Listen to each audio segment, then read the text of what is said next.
Hello everybody, welcome back. Let's have a little look at everything. As well, it's been a decent 24 or 48 hours, hasn't it, so far? So we're sitting on Sunday now, getting ready for the Sunday closure, which will be, weekly closure for Bitcoin. See where we look into next week. Next week, obviously, as in tomorrow, we're going to see more moves on Dixie, S&P, everything like that. It's all going to be opened up again. But for the moment, things look quite good. So we'll just start very briefly on the Dixie, just to remind people where we are and what this means. And this isn't my normal computer, as you can tell. I'm already away, still away. And I've just gone away again. The beauty of being a trader, I suppose. As we approach this 200 simple moving average, which is the 100.346, if we're going to get a big bounce on Dixie, it'll take place from there. So this is what we'll be focusing on next week. This is going to be the main area to focus on, because if we do break down below there, excellent, that's great, but then we also have to start getting scared down at these lower areas down here. So personally, I know we all want to see the Dixie go down and all assets go up. I don't think that's the best outcome. I think the best outcome would be a bounce from here, a dead cat bounce if anything, and a rejection from a lower high, hopefully roughly around 104.5, and then back down over the next few months, perhaps to these lower levels, where we might end up bottoming out and building up some kind of accumulation for Dixie moving into the later stages of next year. So 12 months from now, where we actually start a much bigger dollar rally. That's what I think is going to happen anyway, to be honest with you.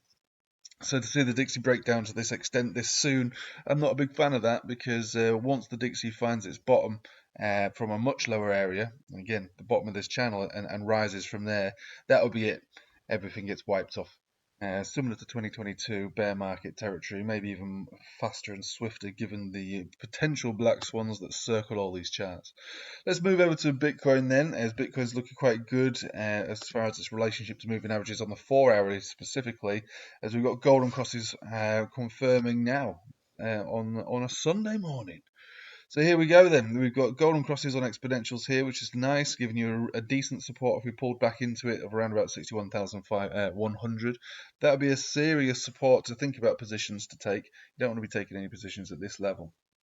I wouldn't think that that's a great idea. This could end up all being a fake out, because remember, these moves were born out of an FOMC meeting where basically people were talking. One man was talking. He didn't change anything. Nothing's happened. He's not done anything. It's just words. And he might have alluded to the idea of potentially lowering rates, but he hasn't done it. It was just an idea. So the market responded positively to that, but remember, it was just a bloke talking. He hasn't done anything. There's not been any change. The markets have responded in a particular way, and so they can always come back down and maybe even break down. So just remember that. But if we do come down and you're looking for a major support, it exists down at this area, 61,100. Golden cross should be enough to keep it supported. Remember, in trading, you've got to have a validation and invalidation of any potential setup, right? So the validation of this bounce would be at this area.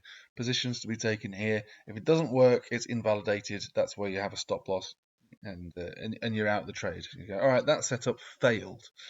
You don't have to take it too hard on yourself. You can't say I failed. You say no, the setup failed. There was a good chance, more likely chance of a bounce around there, but it didn't bounce, and so that's a failed setup.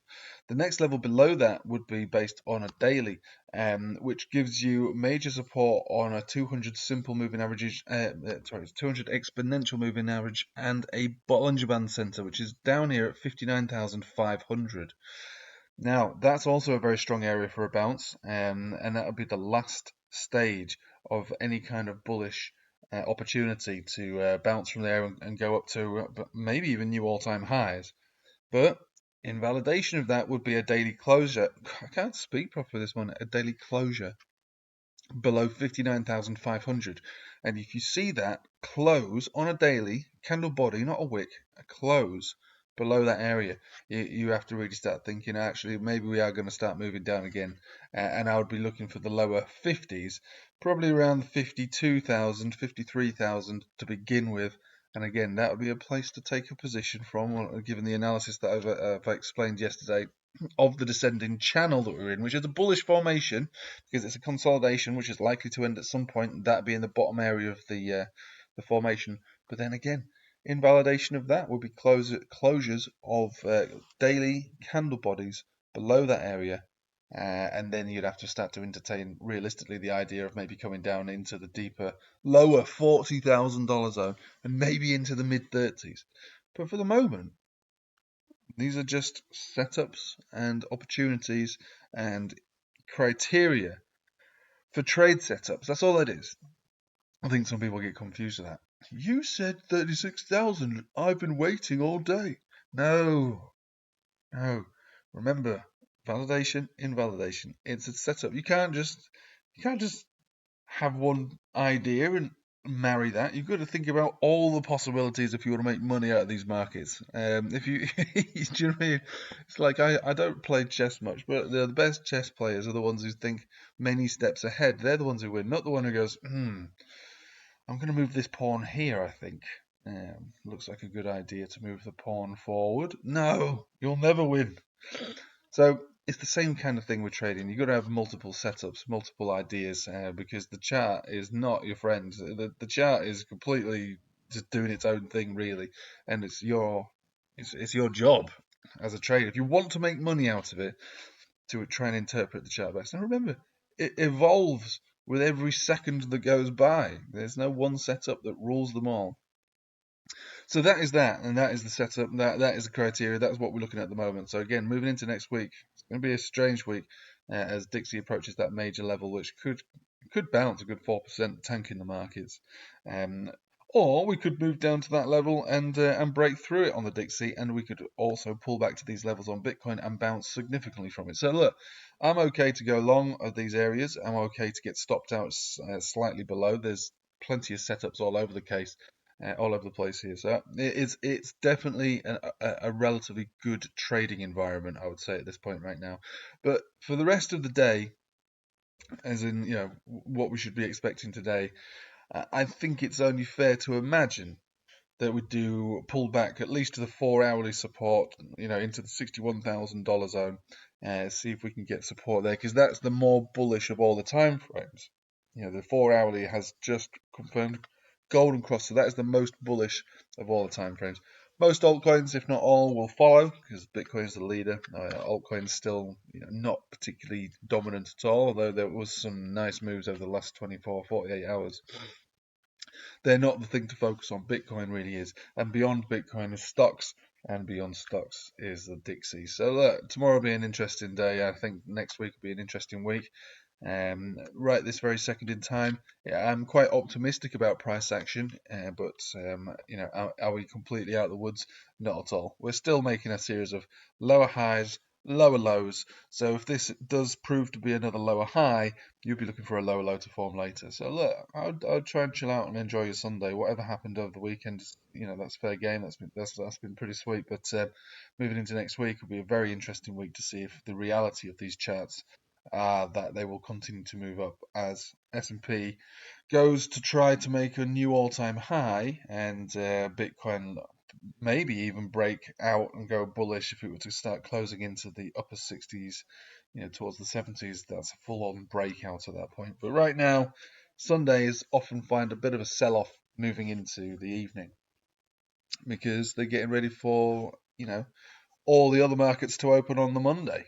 And commodities open tonight, late night tonight, so does Forex. So there's a lot of price action that starts, midnight tonight, really. And so we just got to be aware of that, and that's why Sundays often find themselves selling off. If we see ourselves pumping on a Sunday, it's really, really bullish. If you start to see Bitcoin pumping into a Sunday, you can assume new all-time highs for the stocks will take place on Monday as well. But until we see that, or if we even see that, the most likely scenario, just on an observational level for crypto, is that we pull back into those supports, 61,150 to start with, and if we do dig deeper, 59,500. If we go lower than that, remember, if we do close lower than that, after what's happened this last 24 hours to 48 hours, then we are looking probably most likely for lower, back down into the lower 50s, and then probably if we close below 52 into the 40s, and a much deeper retrace on Bitcoin. And you can imagine what that'll do for altcoins. So look, hopefully that makes sense. There is no one direction. There is no particular call here. We've got a chart that we can trade. It's presenting quite nice and neat. There's plenty of supports below us for those who want to go long. There's also plenty of opportunity for you to go short if we start closing below at least, well, certainly 59,500. I reckon it'll get quite nasty after that, because this would be a fake breakout, a continuation with a consolidation, looking for a new local low. Maybe a new significant low given the next month or two. Right, that is that. That is it. Thank you for watching. Hope you have a nice day. Take it easy.